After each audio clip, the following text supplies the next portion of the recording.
everybody, this is Meredith from the Witty Gritty Paper Co. And today I'm going to show you some basic tips for hand lettering. We use hand lettering all the time when we design our greeting cards and our prints, and we've gathered some valuable expertise along the way. So tip number 1, know your pens.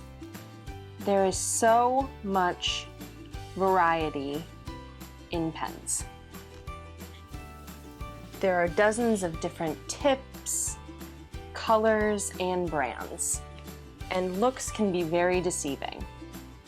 How a band of color looks on the outside may not be accurate to the color the pen actually gives. Certain brands are juicier than others and will spread farther on your paper, depending on how you hold them and how fast you work. The wetter the pen is, the more unpredictable it will be. The better you know your pens, the better performance you'll get out of them. Don't forget trying to use different pens together for different effects. Tip number 2, know your paper. The same pen can look very different on two different types of paper.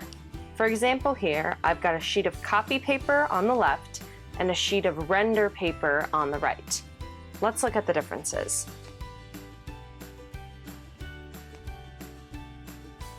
I can already see that the colors are turning out brighter on my render sheet of paper. Now let's see some dots. As you can see, the dots have spread much farther on the thinner copy paper. Wow, that pink looks much brighter on my render. The other test of how well paper performs is whether or not it can be seen through a tracing table. If you look here, you can see all the marks I made through this copy paper. Where the render, they're hardly visible. Knowing this will help you pick the right paper for every project. Tip number 3, don't hesitate to measure it out. Winging it is great, but if it's anything important, measuring is your best friend.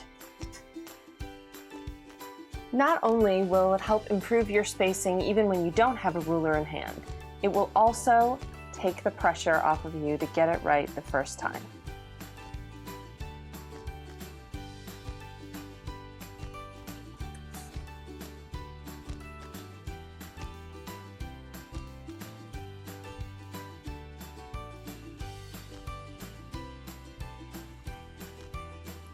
Tip number 4, look to pre-existing fonts for inspiration.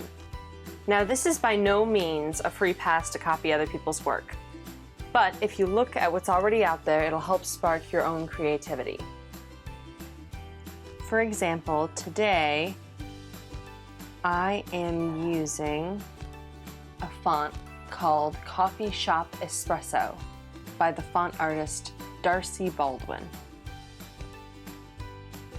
Imitating type is very effective at improving your overall skill level.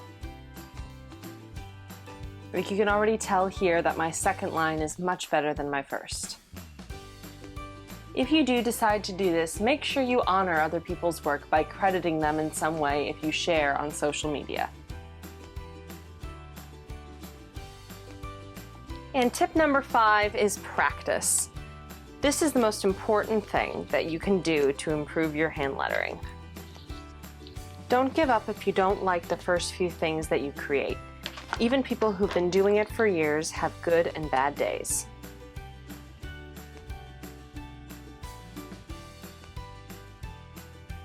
One of the greatest things about this is that you can use any free time you have to practice, because it's an easy and portable hobby.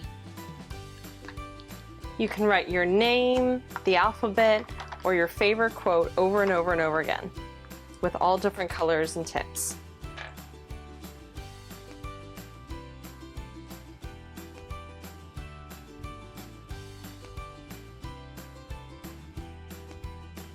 Thank you so much for watching, guys. If this video has been a help to you, please like and subscribe, and check out any of the links at the end of this video to see more of our work.